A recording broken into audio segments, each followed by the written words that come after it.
ये कहानी है 8 मूक बधिर लोगों की, यानी गूंगे और बहरे। जब वो थाने में रिपोर्ट लिखाने जाते हैं, उसमें से 2 महिलाएं होती हैं और 6 आदमी होते हैं। जब इनकी रिपोर्ट लिखी जाती है और इस केस की तहकीकात आगे बढ़ती है, तो ये कहानी एक नया रूप ले लेती है। आदाब, नमस्कार, मैं नाजिम सिद्दीकी। थाने में 8 मूक बधिर लोग रिपोर्ट लिखाने पहुंचते हैं।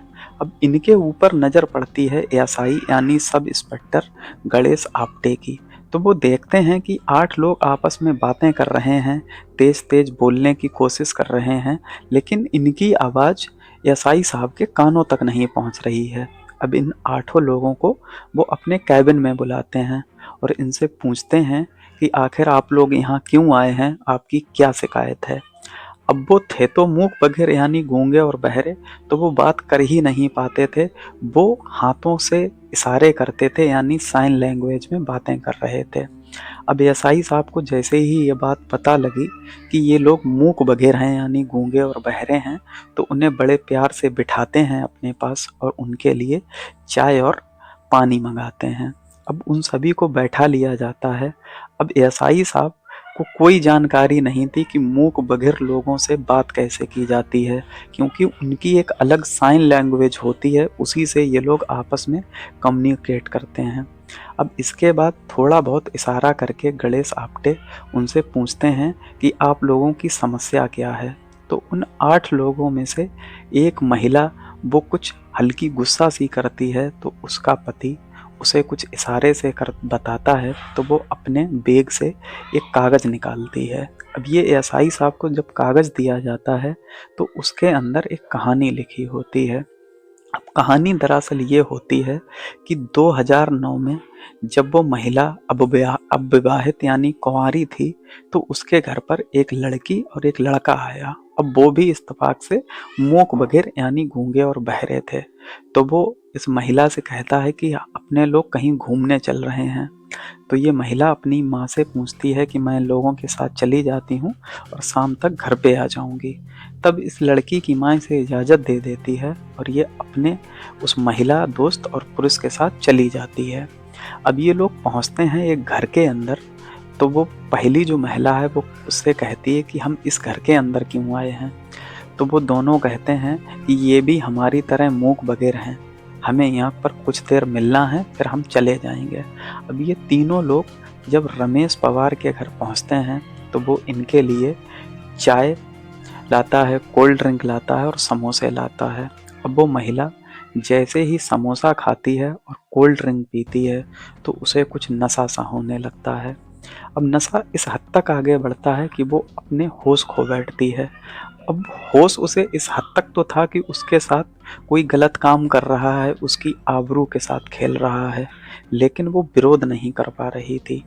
जब शाम को उसका नशा पूरी तरह से गायब हुआ, अब वो थोड़ा सही हुई और अपने घर पर जब वापस पहुंची, तो अपनी माँ से कहती है कि माँ, मेरे साथ बहुत गलत हुआ है, मेरे साथ किसी ने मेरी आबरू के साथ छेड़छाड़ की है, गलत काम किया है। उसकी माँ ये बात सुनती है तो वो बहुत रोती है और अपनी बेटी को समझाती है कि पहले ही तुम मूक बधिर हो यानी गूंगी और बहरी हो। ये बात अगर समाज के सामने आई कि तुम्हारी आबरू के साथ किसी ने छेड़छाड़ की है, तो शायद हम तुम्हारी शादी भी कहीं नहीं कर पाएंगे, बहुत दिक्कत आएगी। वो अपनी बेटी से कहती हैं कि इस बात को यहीं ख़त्म कर दो और आगे की लाइफ जियो।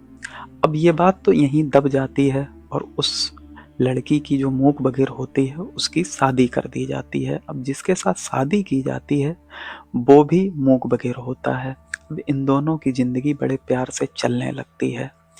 अब इन लोगों का एक ग्रुप होता है, व्हाट्सएप ग्रुप, जिस पे लगभग 200 से 250 लोग जुड़े थे। सारे के सारे उसमें मूक बधिर थे। अब 2025 अक्टूबर के महीने में उस व्हाट्सएप ग्रुप पर कुछ वीडियो और फोटो आते हैं। वो वीडियो ऐसे होते हैं जिसमें एक व्यक्ति कुछ लड़कियों और महिलाओं के साथ गंदी हरकतें कर रहा था, उन्हें मार पीट रहा था।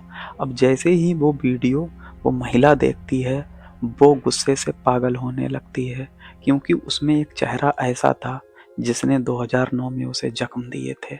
वो चेहरा कोई और नहीं बल्कि रमेश पवार का था। अब जैसे ही वो देखती है रमेश पवार को तो वो सोचती है कि काश उस दिन मैंने हिम्मत कर ली होती तो शायद और जो लड़कियां हैं ये बच गई होती उसके चंगुल से। अब ये बात वो हिम्मत करके इशारे से अपने पति को समझाती है। अब पति भी उसका एक बढ़िया इंसान था। वो अपनी पत्नी की बात समझता है और उससे कहता है कि तुम परेशान ना हो, तुम्हारी माँ ने इज्जत के डर से उस टाइम कंप्लेंट नहीं दर्ज कराई थी, लेकिन हम तुम लोग थाने चलेंगे और इस रमेश पवार के खिलाफ कंप्लेंट दर्ज कराएंगे। अब इन लोगों की सबसे बड़ी समस्या ये थी कि ये दोनों बोल नहीं पाते थे और कंप्लेंट अगर दर्ज कराने जाओगे तो कोई बोलने वाला व्यक्ति चाहिए। अब इन लोगों की लाइफ में एक महिला थी जो 60 वर्ष की थी जिसका नाम होता है मधु। अब मधु साइन लैंग्वेज की एक्सपर्ट जो बहुत अच्छे से बातें कर लेती थी मूक बधिर लोगों से। ये लोग उस महिला से संपर्क करते हैं और उसे अपनी सारी परेशानी बताते हैं। अब वो महिला इन लोगों को एक कागज पे कुछ लिख कर देती है। वही कागज ये लोग उस एसआई को दिखा देते हैं। अब एसआई साहब भी ये सोचते हैं कि कोई तो सामने से आए जो उनकी कंप्लेंट दर्ज कराए। इसके बाद उस महिला का पति एक वीडियो कॉल लगाता है मधु के पास और इंस्पेक्टर साहब से बात करा देता है। अब मधु इंस्पेक्टर साहब से कहती हैं कि हाँ, इस महिला के साथ 2009 में एक व्यक्ति ने छेड़छाड़ की थी, इसकी आबरू के साथ खिलवाड़ की थी, तो आप इनकी कंप्लेंट दर्ज कर लीजिए। मैं भी मुंबई में ही हूँ, मैं आधे से 1 घंटे के बीच थाने में पहुँच जाऊँगी। अब मधु भी जब थाने आ जाती हैं तो इनकी कंप्लेंट लिखाई जाती है और कंप्लेंट की बाकायदा वीडियोग्राफी होती है जो आगे चल के अदालत में इनके सबूत टिक पाएँ। जब कंप्लेंट दर्ज हो जाती है, अब पुलिस वाले इस केस की छानबीन आगे बढ़ाते हैं। अब 2009 में जिस घर में उस महिला के साथ दरिंदगी की गई थी, पुलिस वाले उस घर में पहुंचते हैं तो पता लगता है कि 2012 से वो घर खाली पड़ा है। अब पुलिस वालों को उस रमेश पवार का एक मोबाइल नंबर मिलता है। अब जब वो नंबर पर कॉल करते हैं तो नंबर बंद आता है, लेकिन पुलिस वाले हार नहीं मानते हैं, नंबर को ट्रैकिंग पर लगा देते हैं। जब कुछ वक्त के बाद वो नंबर खुलता है तो पुलिस वालों को उस नंबर की एग्जैक्ट लोकेशन पता लग जाती है। अब पुलिस वाले रात के वक्त उस लोकेशन पर पहुंचते हैं तो पड़ोसियों के हिसाब से जो पड़ोसियों को चेहरा दिखाया गया था तो वो लोग पुष्टि कर देते हैं कि रमेश पवार इसी घर में रहता है। अब पुलिस वाले जब दरवाजा खोलते हैं, दस्तक देते हैं तो उसके अंदर से एक लड़का बाहर आता है। तो पुलिस वाले उससे पूछते हैं क्या तुम्हारे पापा रमेश पवार घर के अंदर हैं? तो वो व्यक्ति लड़का कहता है कि हाँ पापा घर के अंदर हैं। अब पुलिस वाले जब अंदर पहुंचते हैं तो रमेश पवार से जैसे ही कुछ बात करने की कोशिश करते हैं तो पुलिस वाले भी यहाँ एक बार फिर हैरान हो जाते हैं क्योंकि रमेश पवार भी मूक बधिर था, यानी गूंगा और बहरा। इसके बाद जब उसकी पत्नी से बात की जाती है तो पत्नी भी मूक बधिर थी। अब पुलिस वाले जब उस रमेश पवार की माता से बात करते हैं यानी उसकी माँ से बात करते हैं तब वो उन्हें बताते हैं कि हम तुम्हारे घर क्यों आए हैं, तुम्हारे बेटे ने 2009 में ऐसी ऐसी हरकत की थी। अब इसके बाद पुलिस वाले रमेश पवार को अपने साथ थाने लेकर आते हैं और साक्ष्यों और सबूत के आधार पर उसे गिरफ्तार कर लेते हैं। जब पुलिस वाले इस केस की और खोजबीन आगे बढ़ाते हैं तो एक लड़की और सामने निकल कर आती है कि इस रमेश पवार ने मेरे साथ भी गलत हरकतें की थी, लेकिन वो लड़की रिपोर्ट लिखाने से मना कर देती है, सिर्फ पुलिस वालों को कहानी सुना देती है। तो इस कहानी में पुलिस वालों की सूझबूझ से एक व्यक्ति पकड़ा गया जो खुद मूक बधिर था यानी गूंगा और बहरा, और उसने मूक बधिर लड़कियों के साथ दरिंदगी की थी। आज की कहानी में इतना ही। इस कहानी को लेकर जो भी आपके विचार हों कमेंट बॉक्स में जाहिर कीजिए। चैनल को सब्सक्राइब कीजिए। अपना ख्याल रखिए, अपनों का खूब सारा ख्याल रखिए। जय हिंद।